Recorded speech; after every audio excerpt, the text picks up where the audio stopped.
development improved unless a sewage system is planned. This raises two issues. First, historically, development preceded the installation of sewers. Only when the tax base could support a municipal sewage plant, lines and pumps could the project be bonded and built. I lived through my high school and college years in a house that had originally had a septic tank and was put on the municipal system a decade or more later. Requiring a sewage system to be in place first may shut down development permanently or make it impossible for new communities to start without the sort of massive investment that only government can provide. Government's record in building communities is not very good.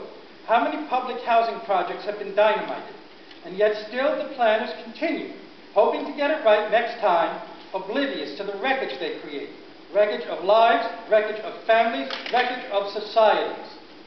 Next, given that a sewage system can be bonded and funded, who decides whether a sewage system may be built?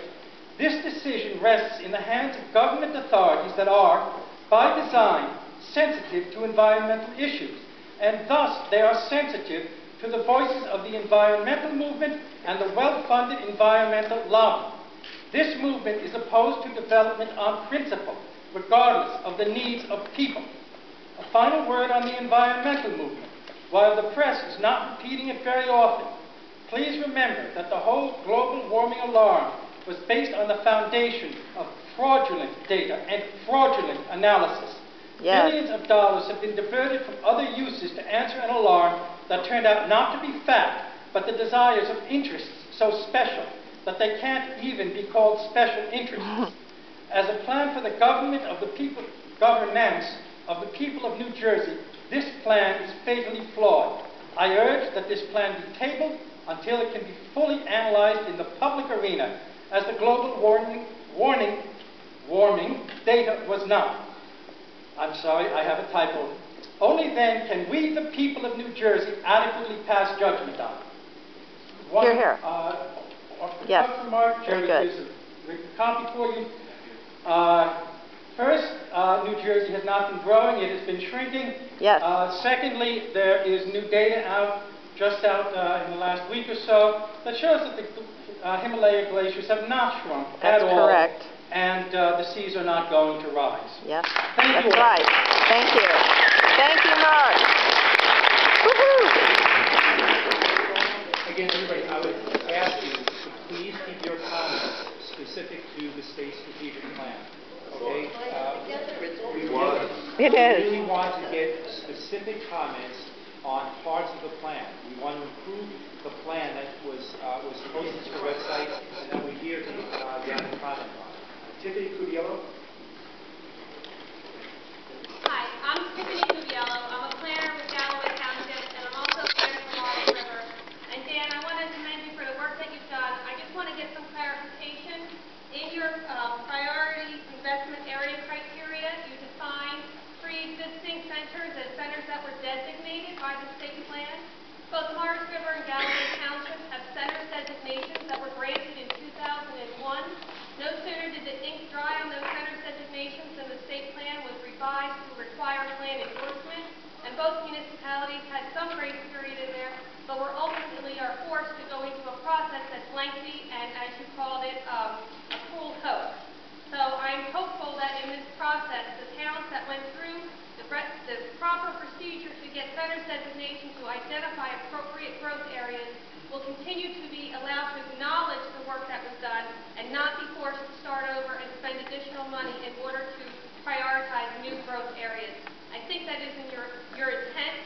I hope that is carried through the end of this process. Thank you. Thank you. We'll leave you talk offline about this. Yes. John Cummins. I'm here from Atlantic Highlands, noticing that the development area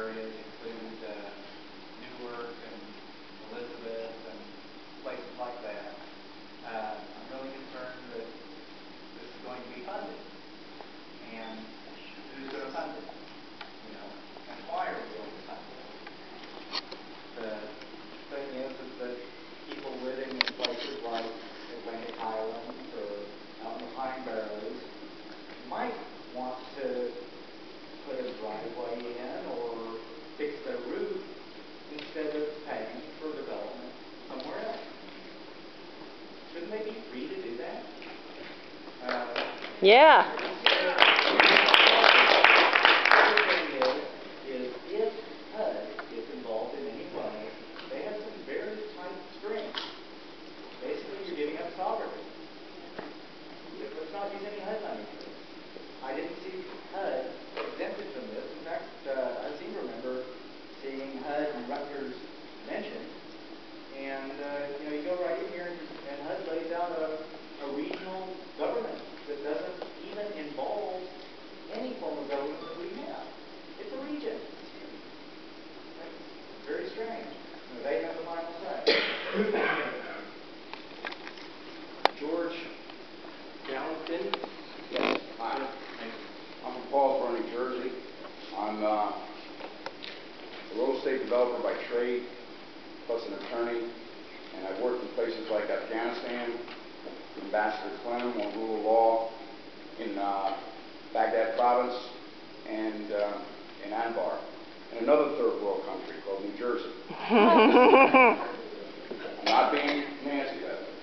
What the state strategic plan is, it's redevelopment, which is the Redevelopment Act. I think it's Title 42, New Jersey statute annotated. It's the eminent domain statute because you're taking the future interest rights of the properties.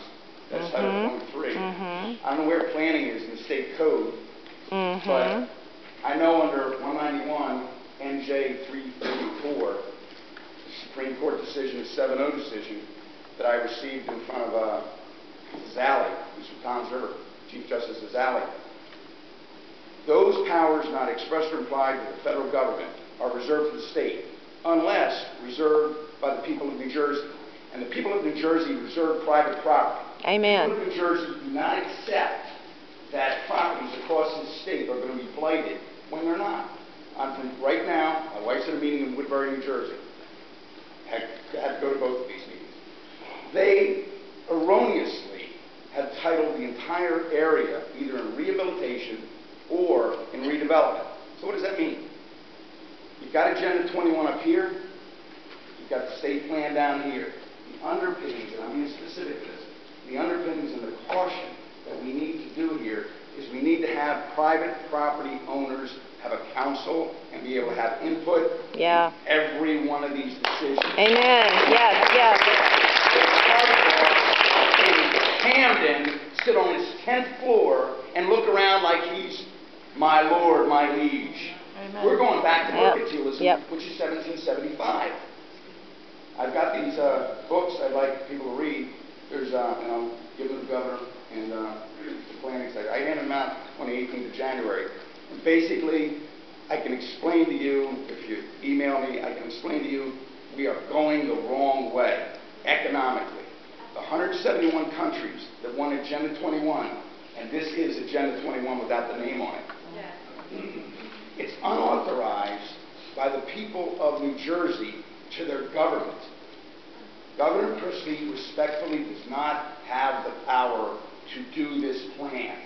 Somebody, not the state attorneys, somebody needs to get together and have a private lawyer examine all of this and look for constitutionality. Because if you go into these 9 items that I've listed here and read the books, that's what I did. I got paid a lot of money over in Afghanistan and a lot of money in Baghdad and a lot of money up in Anbar, examining how to put the poorest country, second poorest country, and a moderately poor country back together. And I heard comments that we don't have prosperity in the state. I assure you, this state is filthy rich. I made in one day what somebody in Afghanistan made in a year, times 2. You want to see poverty? Every day you go to work, you've got 5, 4, and 3-year-olds begging you for money. You give them money, they don't get fed. What happens? They follow this plan. This plan's underlying opinions. Please accept this. These plans underlying. Now, who are some of the authors in this book, or these books? Richard Pipes. We're going to have to start. Right. Take it online. I'm stressing the underlying principles and characteristics and functionality of this plan. Example, there's a Harvard professor, he's come out of Washington, D.C. He's now up in, I think, Parsippany, or he's in whatever town it is, Newark. It's not Newark. It's right next to Newark or something. He understands all this. We communicate back and forth on Facebook. But if you take this plan and run our economic system down under the alleged social justice, people don't work for you. I work for my children, and I work extremely hard. I work for my wife, and I turn over my paychecks. And she spends it the correct way. This plan develops a regional government, and this regional government is unaccountable to us. We had a board of chosen freeholders at one time, with a chosen freeholder from each municipality, 24 on the big board. They changed that in 68, 69. What this plan does, this plan develops an idea where it's a board of chosen freeloaders at a regional level. They make their own plan. I have personally requested, and this is not to disparage anyone in the room, I have personally requested a letter from the South Jersey Port Corporation they have a redevelopment plan pursuant to this, for a letter of the right to travel, George, to use their docks. I have to ask you to wrap Sure. up. I'm wrapping up. That letter still remains outstanding.